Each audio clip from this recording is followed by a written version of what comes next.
single day. I'm gonna make something great. That's my way.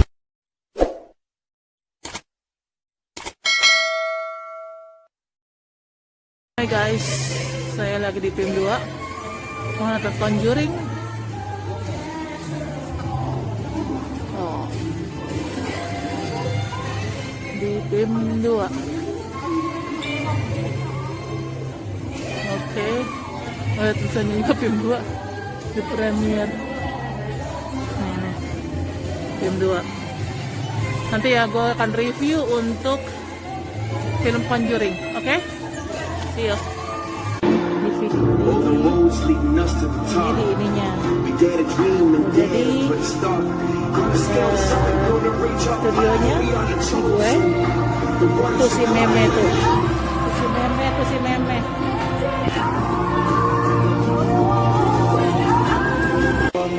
Belum mulai filmnya ya. Lagi iklan.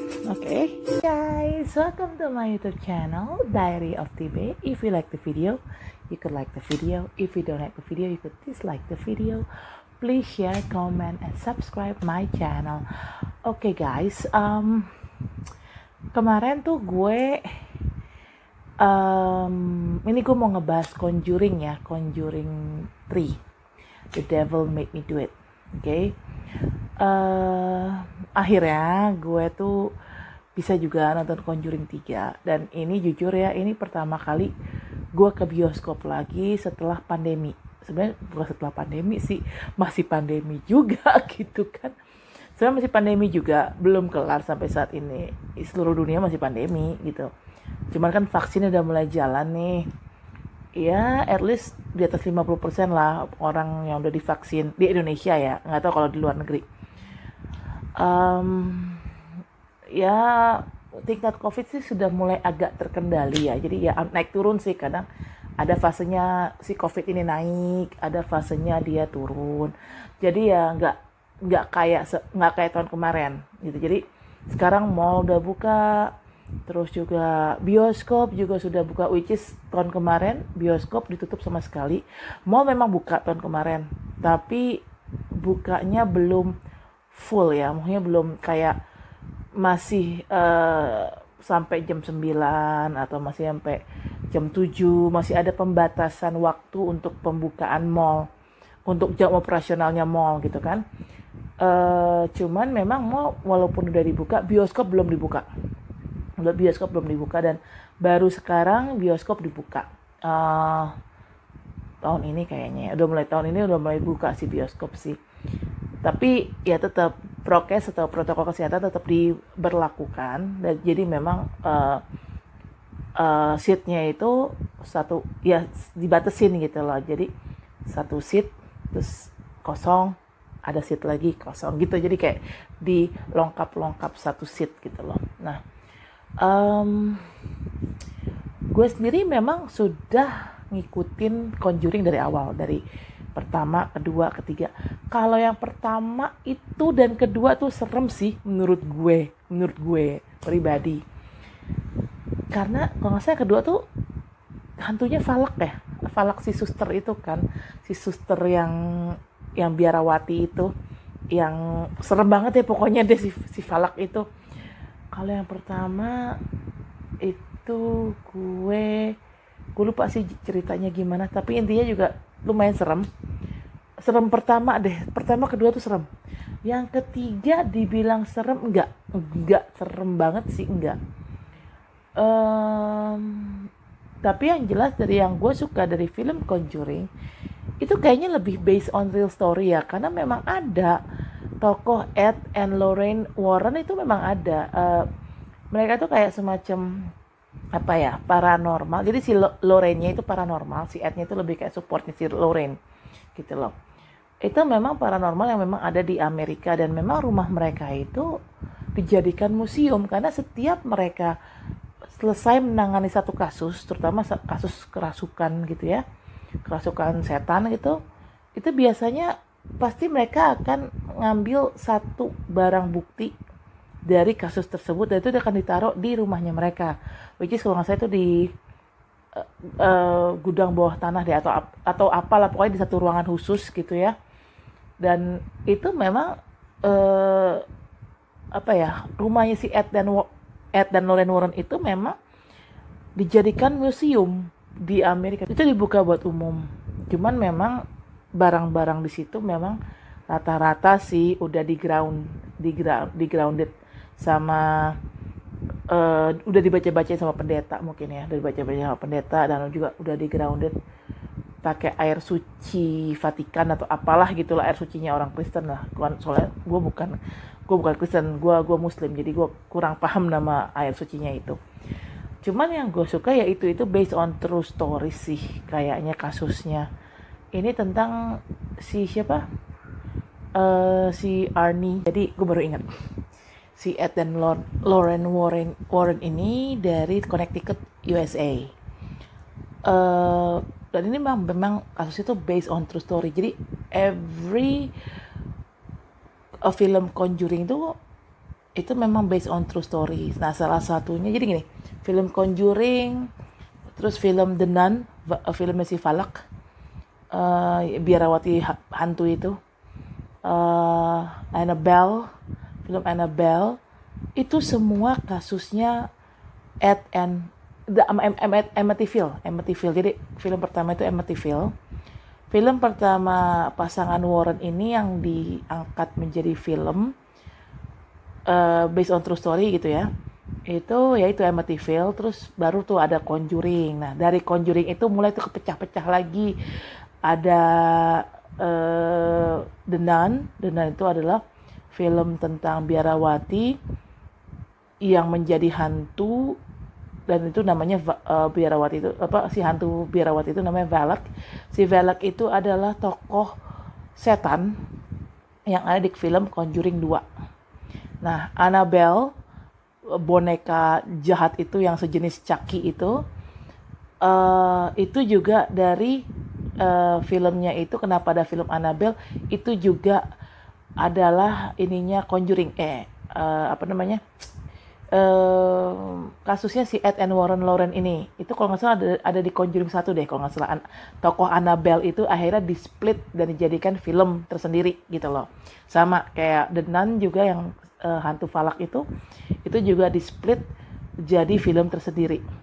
Nah, Conjuring itu so far udah ada 3 sequel. Memang sih setiap sequel tuh beda-beda cerita. Jadi bukan tipikal sequel yang berkesinambungan, bukan kayak gitu.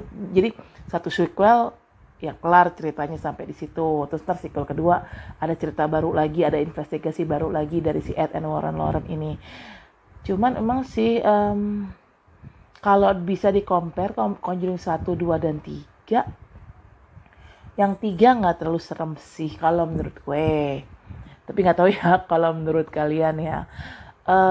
Jadi ini tentang kasus Arnie Johnson ya kalau nggak salah deh namanya. Jadi awalnya si Arnie itu punya pacar namanya Debbie.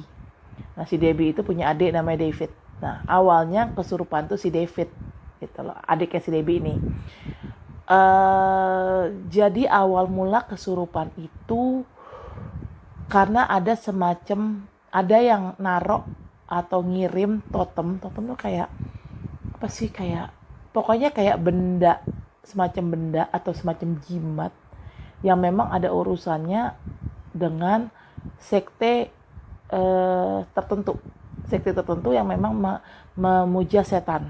Nah, totem itu ada di rumahnya keluarganya si Debbie, ada di bawah, itu ditemui sama si Lorraine di bawah rumahnya keluarga Glatzel nggak salah namanya. Nah, itu gara-gara awalnya si David yang kesurupan setan itu. Nah, David itu kan masih terlalu kecil ya. Nah, si Arnie ini pacarnya si Debbie, dia nggak tega mungkin ngeliat si David yang masih terlalu kecil, yang sekitar umur 10 tahun gitu loh. Tapi udah dijadikan dijadikan media untuk kesurupan setan gitu kan. Nah, akhirnya si David ini si Arnie ini berusaha untuk, jadi pas si David kesurupan, si Arnie ini nantangin si setan yang rasukin si David itu. Dia bilang, udah lo jangan ganggu David, lo ambil gue aja, ambil nyawa gue, jangan David, karena David terlalu kecil, kayak gitulah intinya, kurang lebih kayak gitu. Dan akhirnya benar, setannya tuh udah nggak ganggu David, dia masuk ke tubuhnya Arnie, dan akhirnya Arnie itu terlibat, dia nggak sengaja ngebunuh bosnya si Debbie. Nah karena waktu itu bosnya Debbie itu lagi mabok, Debbie lagi ada kerjaan di situ kan, itu kayak Debbie itu kerja di kayak apa sih, kayak dog breeder gitu loh, kayak semacam penangkaran anjing. Nah bosnya si Debbie itu emang hobi mabok. Nah dia tuh mabok lah, dia mabok dalam kondisi di bawah pengaruh alkohol. Dia tuh godain si Debbie gitu loh, ngajak-ngajak si Debbie joget-joget. Nah si Arnie ini agak cemburu ngelihat itu, dan di saat itulah dia kesurupan, dia bunuh lah tuh si bosnya si Debbie ini, mati. Nah akhirnya kan si Arnie ketangkep polisi, karena dia memang bukan menyerahkan diri ya. Pas dia habis ngelakuin pembunuhan itu, dia keluar rumah, jalan tanpa tujuan, tiba-tiba ketemu polisi tengah jalan. Nah polisi itu ngelihat Arnie itu bajunya tuh udah bersimbah darah, karena dari situ akhirnya si Arnie ketangkep, diadili. Nah cuma kan pengadilan itu kan ngelihat si Arnie yang salah ya, jadi dia itu mereka tidak melihat Arnie nusuk si bosnya Debbie itu karena memang si Arnie itu lagi kerasukan setan gitu. Nah ternyata ya itu, dia udah di penjara pun, si Arnie udah di penjara pun, masih sering di dalam penjara dia kerasukan, karena si setan ini pengen si Arnie itu bunuh diri gitu loh. Nah itu kasusnya akhirnya ditangani sama si Ed sama Warren Loren. Nah Ed and Lorraine Warren, terbalik. Terus ya udah akhirnya diusutlah sama si Ed dan si Lorraine gitu kan, soal kasus si Arnie ini. Terus dapatlah kasusnya si Kathy sama siapa sih, Lindsay apa siapa itu juga si Kathy itu juga dibunuh sama sahabatnya gara-gara totem itu. Sahabatnya kerasukan juga. Jadi sahabatnya Kathy itu punya totem itu. Jadi kan pas si Ed and Lorraine itu nemu totem itu ada di rumah keluarganya David, difoto, terus disebar fotonya ke berbagai kantor polisi, kali aja ada kasus yang serupa. Ternyata dapat nih kasusnya si Kathy yang memang bukan mati ya, tapi memang hilang begitu aja dan nggak pernah ketemu jenazahnya gitu. Dan akhirnya diusut secara paranormal sama si Lorraine, temulah alasannya kenapa si Kathy dibunuh dan di mana dibunuhnya. Jadi kalau Kathy tuh dibunuh sama sahabatnya sendiri. Nah abis ngebunuh sahabatnya juga ngebunuh si Kathy, juga nusuk Kathy juga pas lagi kerasukan, karena dia juga punya totem yang sama gitu loh, punya jimat setan yang sama gitu dengan yang ada di bawah rumahnya si David. Nah abis si Kathy dibunuh, si sahabatnya ini lari terjun ke jurang, intinya kayak gitu. Nah dua-duanya mati kasusnya si Kathy itu. Nah dari situ kan coba lagi diusut soal kasusnya si Arnie ini. Nah ternyata di dalam proses penyidikan itu si Ed dan Lorraine ini dapat semacam kayak ada yang kasih bunga gitu ya di dalam vas. Nah tiba-tiba tuh bunga itu mati gitu, padahal baru datang katanya, kata anak buahnya si Ed, itu bunga baru datang tapi kok bisa mati. Nah pas nggak sengaja si Ed ngejatuhin vas bunganya itu. Nah di dalam vas bunganya itu ada totem yang sama. Jadi si Ed itu juga salah satu target pembunuhan si sekte ini, karena dia punya totem yang sama kan. Jadi otomatis orang yang punya totem itu pasti akan kerasukan dengan sendirinya gitu. Intinya tuh kayak gitu. Nah ya intinya sih si pendeta yang ngebantu eksorsis saat si David kerasukan itu nyaranin si Ed sama si Lorraine untuk datang ke pendeta Kastner. Itu adalah pendeta yang udah pensiun katanya, dan pendeta ini pernah meneliti suatu sekte. Nama sektenya apa ya, gue lupa. mencari info dari si Kastner ini, dari si pendeta Kastner ini, dan ternyata setelah dikait si Lorraine itu dapat pertanda, kan dia dapat vision gitu ya, ada seorang perempuan, dia tuh semacam kayak witches atau penyihir. Nah, si perempuan ini yang membuat atau mengirim totem-totem itu ke keluarganya David dan keluarganya, dan ke si Ed Warren gitu kan, juga ke si Kathy, ke sahabatnya Kathy. Nah, intinya totem-totem ini menginginkan, karena itu totem setan ya, itu menginginkan seperti ada kayak minta tumbal gitu loh. Dan itu kasusnya harus sama, ada satu yang dibunuh gitu ya, ada satu lagi yang memang bunuh diri. Nah, akhirnya kan si Ed dan Lorraine ini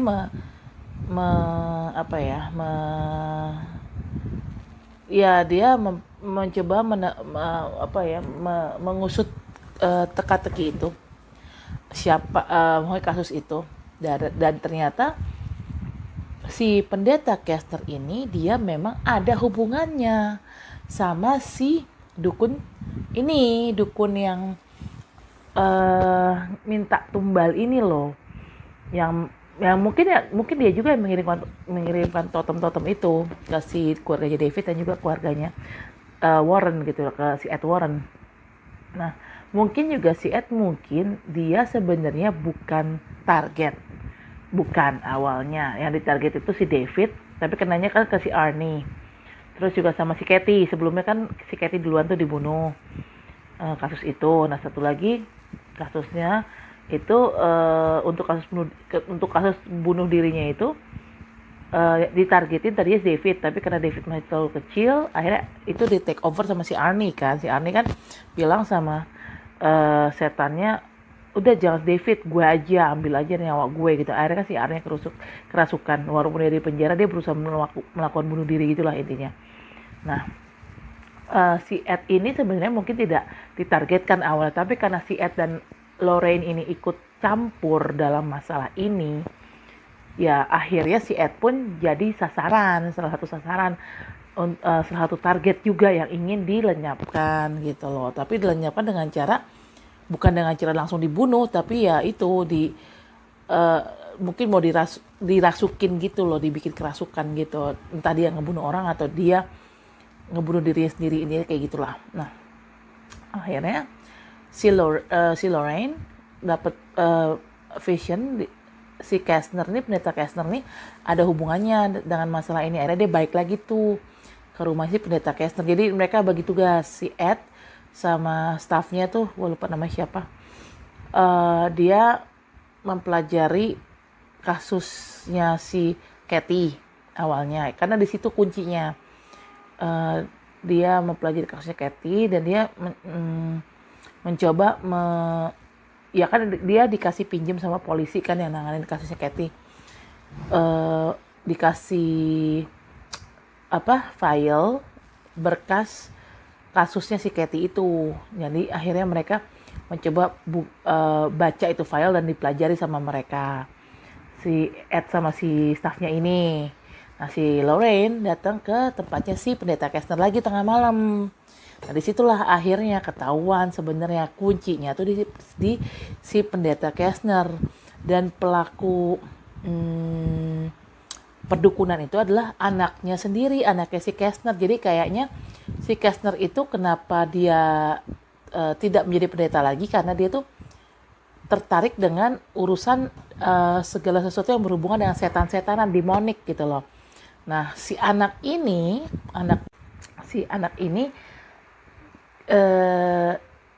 kayak apa ya? Kayak tertarik juga sama segala sesuatu yang demonik, yang sifatnya demonik, karena ngikutin bapaknya, ngikutin si bapaknya,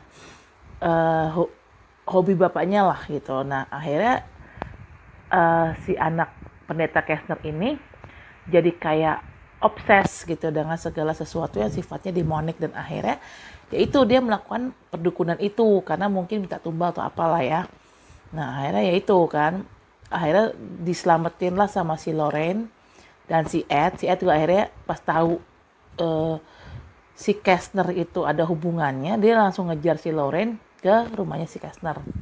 Intinya akhirnya eh, altar tuh kayak semacam meja gitu ya, meja untuk perdukunan itu yang penuh dengan segala, kayak mungkin kalau di sini kayak kemenyan, sajen gitu-gitu lah. Itu dihancurin sama si Ed karena si Ed juga waktu itu sempat kerasukan kan. Dia hampir ngebunuh si Lorraine. Eh, karena efek totem itu. Nah, akhirnya dia bawa palu segede bagong tuh si Ed. Dia tadi mau ngebunuh si Lorraine tapi akhirnya nggak jadi karena si Lorraine bilang, dia berusaha nyadarin si Ed yang lagi kerasukan. Kata Lorraine, lo inget cinta kita tuh saling mencinta, kita nggak akan saling menyakiti. Nah pas si Ed sadar dari kerasukannya itu, akhirnya palu gedenya itu yang tadi mau dipakai buat ngebunuh si Lorraine, pas si Ed lagi kerasukan, akhirnya si Ed tuh ancurin tuh altar tempat persembahan dukunnya itu si Aislah, anaknya pendeta Kester. Dan kebetulan pendeta Kesternya pun dibunuh sama si Aislah, anaknya sendiri. Nah akhirnya itu hancur kan altarnya itu. Akhirnya setelah altarnya hancur, Aislahnya itu mati karena dibunuh sama setan itu. Jadi setan itu kan tetap minta tumbal. Tapi kan ternyata si Arnie setelah meja persembahannya dihancur sama si Ed, kan otomatis kan efek sihirnya hilang tuh. Si Arnie jadi yang tadinya niat bunuh diri karena kerasukan jadi sadar total. Terus si Ed juga yang tadinya sempat kerasukan juga sadar juga. Intinya nggak ada yang mati kecuali si Katie. Kalau Katie kan memang udah mati duluan kan di awal, dan dia sebenarnya nggak ada hubungannya sama keluarganya Arnie gitu loh. Cuman dia adalah garis merahnya lah, benang merahnya lah kasusnya Arnie gitu kan. Nah cuma si Katie doang yang meninggal, sama sahabatnya doang tuh yang meninggal di awal. Tapi Arnie nggak jadi meninggal, terus si Ed pun juga nggak jadi mati. Meja persembahannya sudah dihancurin si Ed, dan si Aislah ini, si dukun ini, akhirnya dia dibunuh sama setannya sendiri gitu loh. Karena memang si setan itu tetap minta tumbal nyawa, tapi kan nggak ada yang berhasil ditumbalin. Akhirnya si Aislah ini dia yang akhirnya ya terpaksa harus menumbalkan nyawanya sendiri gitu. Intinya sih ya kayak gitu, di end lah. Ya itulah kurang lebih review atau mungkin spoiler ya film Conjuring 3 yang belum nonton, karena ini baru banget. Ini Conjuring kalau nggak salah rilisnya itu baru kemarin, tanggal berapa ya, baru minggu ini deh, tanggal 6 apa, tanggal 2 Juni. Jadi gue baru seminggu ini, gue minggu kemarin dia launchingnya, dan gue baru sempet nonton pas kemarin banget nih. Sekarang tanggal berapa sih sekarang? Sekarang tanggal 11. Gue nonton tanggal 9 Juni. Launchingnya tanggal 2. Seru sih Conjuring 3, tapi nggak seserem Conjuring pertama atau kedua. Tapi banyak adegan sadis ya. Mostly film-film setan begitu, apalagi yang kerasukan gitu, pastilah ada adegan sadis. Karena kan ya namanya juga kerasukan kan, nggak bisa ngontrol emosi gitu kan, nggak bisa ngontrol badan, jadi apa juga ya pastilah sadis gitu kan. Sebenarnya nih tren film-film tentang kerasukan atau eksorsis ini tuh kayaknya ya Conjuring, terus apalagi tuh waktu itu ada beberapa film exorcism gitu, semacam itu, The Exorcism atau apa, Silent Hill nggak salah ya, pokoknya semacam itulah, gue lupa. Itu memang trennya itu kayaknya bermula dari film The Exorcist of Emily Rose. Itu film exorcism pertama kali yang versi ininya ya, versi modernnya ya. Film-film horor yang mengangkat tema exorcism itu. Sebenarnya sih film horor yang tentang eksorsis sih banyak dari dulu, juga dari tahun 80-an juga ada, cuman makin menggila trennya tuh setelah film The Exorcist of Emily Rose itu ditayangkan tuh tahun berapa ya? Sekarang kalau nggak salah 2000 berapa belas gitu, gue lupa. Waktu gue masih kerja di Indovision kalau nggak salah, gue nonton itu 2010 apa 2011 apa 2009 kurang lebih. Nah itu setelah setelah tayang di Exorcist of Emily Rose itu tayang ngeboom. Nah semenjak itu tuh makin kesini film-film horor tuh banyak yang mengangkat tema exorcism itu, jadi tema kerasukan gitu loh, dan harus dibersihkan gitulah gitu. Istilah kasarnya kalau bahasa Islamnya harus di apa, ruqyah. Tapi kalau itu kan Kristen ya, kalau film-film itu kan rata-rata bule Kristen kan, jadi itu namanya eksorsis. Kalau di kita di Islam namanya ruqyah. Oke, sebenarnya untuk film Conjuring sendiri itu ada satu pesan yang memang bisa diambil dari situ, bahwa cinta itu bisa mengalahkan segalanya, termasuk juga bisa mengalahkan namanya segala sesuatu yang sifatnya demonik atau ya setan gitu loh. Ya semacam black magic lah gitu loh.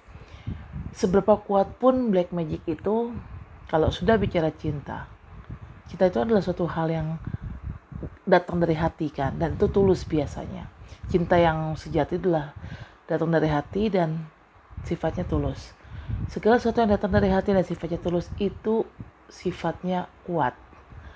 Jadi mau dilawan dengan apapun itu nggak akan pernah menang. Apalagi namanya black magic dilawan dengan cinta yang sifatnya dari hati, datangnya dari hati dan sifatnya tulus, itu udah pasti black magic manapun sekuat apapun dukun itu pasti akan lewat. Gitu guys. Dan jujur ya, ini film Conjuring tentang perjalanan cintanya Ed dan Lorraine Warren itu mengingatkan kasusnya gue sama pacar gue yang kemarin, yang TNI. Dia memang sedang di dalam dia sedang dikerjain sama istrinya, disantet lah, dibuat supaya dia tuh kayak nggak sadar, supaya dia tuh kayak kebok dicocok hidung gitu loh. Jadi dibuat tidak bisa berkutik. Nah, gue di sini dia sebelumnya memang datang ke gue. Jadi after 22 tahun dia ngeblok gue, dia datang lagi ke gue. Dia memang nggak pernah minta gue untuk doain dia sih. Tapi sebelum gue diblok itu, di blok yang pertama kali itu, gue kan pernah satu kantor sama dia tuh ngasih gue gelang pribadinya dia, dan itu bentuknya tasbih.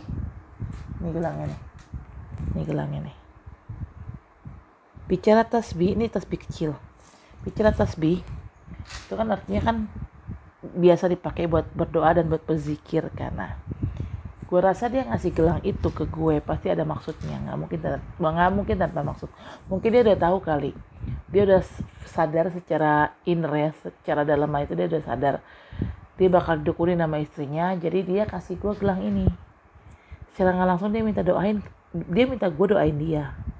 Dan setelah 2 tahun dia ngeblok gue yang pertama kali itu, dia kan sempat datang ke gue, walaupun dia nggak ngomong minta didoain, tapi setelah itu kan kita pacaran 3 bulan baru ketemu 3 kali, tiba-tiba dia hilang, dia ghosting gue. Dan setelah gue lacak sama teman-teman indigo gue, kayaknya dia tuh istrinya tahu soal hubungan dia dengan gue, tapi istrinya memang tahu tapi nggak punya bukti soal gue. Nah akhirnya istrinya tuh tahu soal gue lewat dukunnya si istri gitu kan. Makanya akhirnya istrinya tuh sempet ngedukunin gue, tapi akhirnya gue sembuh karena disembuhin sama guru spiritual gue, dan istrinya ini ngedukunin pacar gue itu, which is suaminya dia gitu loh. Nah ini kenapa disinilah peran tasbih ini yang dia kasih ke gue. Gue diminta untuk ngedoain dia, dan memang sampai saat ini gue ngedoain dia. Jadi apa yang terjadi sama si Ed dan Lorraine Warren di Conjuring 3, saat si Lorraine mau dibunuh sama si Ed, Lorraine kan mengingatkan, jangan bunuh gue. Dia kayak gitu, karena kita saling mencintai.